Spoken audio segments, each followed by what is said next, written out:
I love Mohammad को लेकर प्रदर्शन और हंगामा हुआ, बवाल हुआ, तो दूसरी तरफ आई लव महादेव के भी पोस्टर्स सियासी तापमान बढ़ाने लगे। कानपुर से आई लव मोहम्मद के पोस्टर फहराने का सिलसिला शुरू हुआ तो कुछ दिनों बाद कानपुर में ही आई लव महाकाल के भी पोस्टर लगे। हैदराबाद में आई लव मोहम्मद बैनर के साथ रैली हुई तो वाराणसी में गंगा आरती में आई लव महादेव के पोस्टर लहराए गए। लखनऊ में आई लव मोहम्मद पोस्टर को लेकर विधानसभा के बाहर प्रदर्शन हुआ तो वहीं मुंबई में आई लव महाकाल के पोस्टर के साथ लोग सड़कों पर उतरे। उसकी भी डिटेल आपको दे दें। 27 सितंबर 2025 को वाराणसी में बैनर लगे आई लव महाकाल के। लखनऊ में विधानसभा के बाहर जो प्रदर्शन हुआ उसकी भी तस्वीरें हमने आपको दिखाई।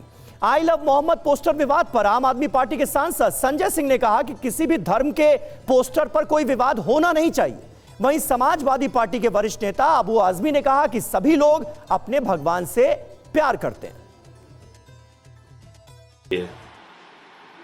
अगर कोई कह रहा है आई लव मोहम्मद, कोई कह रहा है आई लव श्री राम, कोई कह रहा है आई लव महादेव, कोई कह रहा है आई लव गुरु नानक देव जी, कोई कह रहा है आई लव प्रभु यीशु, तो इसमें प्रॉब्लम क्या है? किस बात की समस्या क्या है? क्यों इसको बात का बतंगड़ बनाया जा रहा है? इसमें मुझे कोई कारण नहीं नजर आता है। जब हुजूर सल्लल्लाहु अलैहि वसल्लम का पैदाइश का दिन, उनकी बर्थडे मनाई जा रही थी ईद मिलादुन्नबी के में, तो उस वक्त आई लव मोहम्मद क्योंकि उनकी पैदाइश थी तो हर साल हमेशा होता है ये आई लव मोहम्मद लिख दिया तो उसके ऊपर जो है केस हो गया, कुछ वहाँ लिटिगेशन हुआ तो वो जब वायरल हुआ ना तो लोगों ने आई लव मोहम्मद कि आई लव मोहम्मद तो हमको बोलना है, हम तो मानते हैं उनको और हम हुजूर सल्लल्लाहु अलैहि वसल्लम के लिए हम अपनी जान दे सकते हैं। लेकिन ये कोई कंपटीशन नहीं है कि कोई अब उसके सामने उसके कंपटीशन में दूसरे धर्म के लोग उतरेंगे। अरे बर्थडे थी तो लिखा गया था और हर धर्म को अपने जिसको मानते हैं वो लोग अपने भगवान को, अपने देवी देवता के बारे में आई लव बोलने का पूरा राइट है, सब बोलो। लेकिन ये ज़बरदस्त चिढ़ाने के लिए नहीं होना चाहिए। मैं तो मुसलमानों से भी कहूँगा आई लव मोहम्मद हो गया, अभी हम लोग मानते हैं उसको। ये ज़बरदस्ती दो ग्रुप का कहीं इस बारे में झगड़ा नहीं होना चाहिए।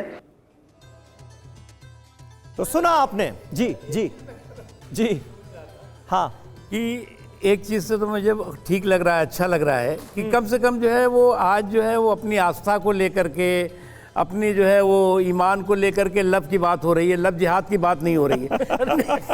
नहीं तो अभी तक तो जो है वो कुछ लोग निकल पड़ते हैं कि साहब ये भी लव जिहाद है।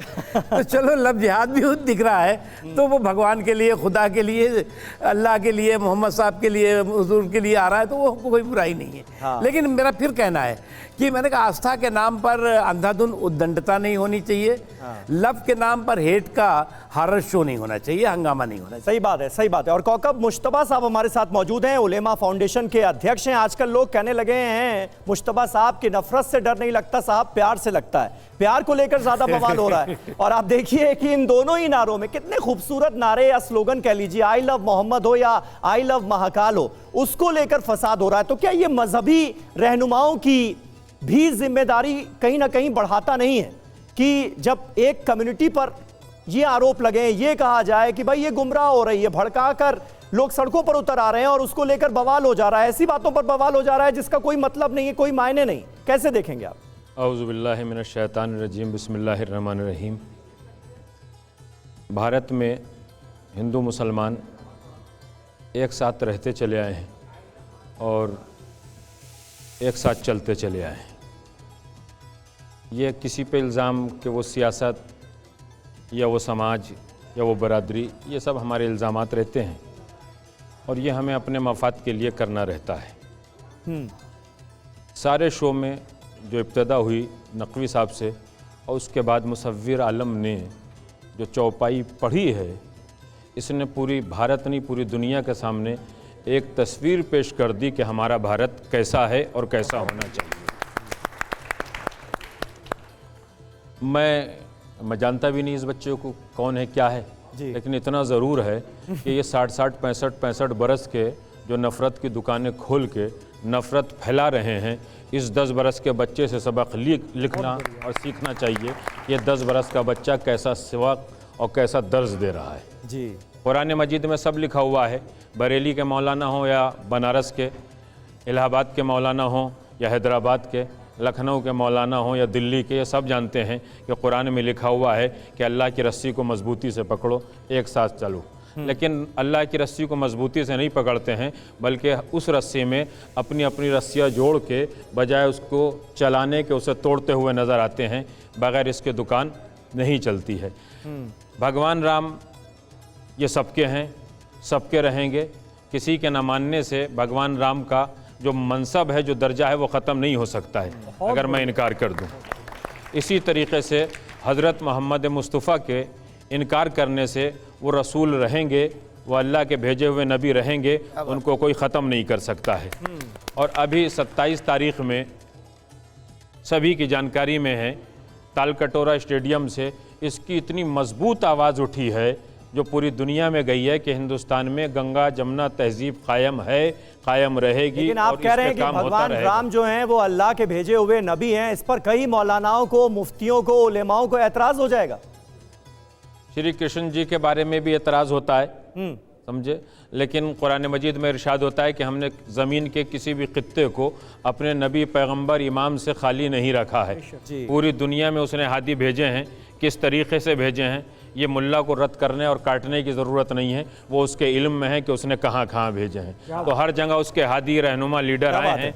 आज मुल्ला चाहता यह है, मौलवी चाहता यह है कि मैं नकवी साहब को ना मानूं, मैं समीर साहब को ना मानूं, मैं फैज़ साहब को ना मानूं, मैं बिलाल साहब को ना मानूं, बस मुझे ही मान लिया जाए। तो तेरे मानने से दुनिया नहीं चलेगी। दुनिया को चलाने वाला भी अल्लाह है, दुनिया को बनाने वाला भी अल्लाह है, वही ईश्वर भी है, वही परमात्मा भी है। आई लव मोहम्मद कि मैं मोहम्मद से प्यार करता हूँ, मैं महादेव से प्यार करता हूँ, मैं श्री कृष्ण जी से प्यार करता हूँ, मैं भगवान राम से प्यार करता हूँ। ये सारे शब्द हैं। इस कहने से कोई ना सनातन में दाखिल हो जाता है, ना कोई इस्लाम में चला जाता है, ना कोई जैन मज़हब में जाता है, और ना कोई सिख मज़हब में चला जाता है। मैंने बहुत मर्तबा कहा है कि हम भगवान राम से प्यार करते हैं, और कहा नहीं है, उसको करके भी दिखाया है, जिस पे लोग बहुत से नाराज़ हो जाते हैं और नफ़रत की दुकानों में बुग़्ज़ व हसद के चिराग जलना शुरू हो जाते हैं, जिससे वो हिंदुस्तान के अंदर झगड़ा कराना चाहते हैं। मैं एक सवाल करता हूँ तमाम उन लोगों से जिन्होंने इस लफ्ज़ पर, इस नारे के ऊपर जुलूस उठाए हैं और उन जुलूसों में ये बैनर लिए हैं, क्या सुबह को आवाज़ नहीं आती नमाज फ़जर के बाद, क्या हम नमाज फ़जर के वक्त कि हम अपने रसूल से प्यार करते हैं? क्या ज़ोहर में नहीं कहते कि हम अपने नबी से प्यार करते हैं? क्या असर की नमाज से पहले हम अज़ान में नहीं कहते, मगरिब से पहले, इशा से पहले? लेकिन कहते हैं, वो कहना और है, झगड़ा फिसाद जंग करना और है। ये हम मोहम्मद से प्यार की बात नहीं है। सड़कों पे उतरने के बाद भारत की संस्कृति को मिटाना, और जो इनके हाथ में था वो छिन चुका है, इसलिए कि इन्होंने भारत को बहुत ज़माने तक लूटा है। तो परेशानी इस बात की है कि हमें कुछ मिल जाए और शरीफ, अच्छा, नेक मुसलमान हमारे हाथों में आकर हमें वोट दे दे और हम अपनी राजनीति की कुर्सी के ऊपर बैठ जाएं। वो राजनीति नहीं करते। जैसे बच्चा, कुल मिलाकर आप ये कह रहे हैं कि भाई ये नारे तो बहुत अच्छे हैं, लेकिन धौंस जमाने के लिए इसका इस्तेमाल जिस तरह से किया जा रहा है वो गलत है। धौंस जमाने के लिए इसका इस्तेमाल नहीं होना चाहिए। मुझे लगता है इस पर एक बात और मैं आपसे अर्ज करूं जी कि रामलीला हम सब लोग 60 साल 65 साल से उम्र के कम हैं, लेकिन जब हमारे वालिद दादा परदादा थे उस ज़माने में हम सुनते चले आए हैं कि हमने रामलीला में पूरा हिस्सा लिया है, डोनेशन दिया है, साथ चले हैं, साथ खड़े हुए हैं। और पुतला जलाना तो आज दुनिया जला रही है, शैतान का जलाना तो सवाब होता है, तुम तो शरीफ आदमी का भी जला देते हो। तो याद रखिए कि हम जो काम कर रहे हैं भारत में रहने के बाद, ये भाईचारे का काम है। अपने अपने दीन पे रहें और सबके साथ चलें, कदम से कदम मिला के चलें। क्या बात है, तालियां होनी चाहिए इस बात पर। बहुत खूबसूरत बात आपने कही।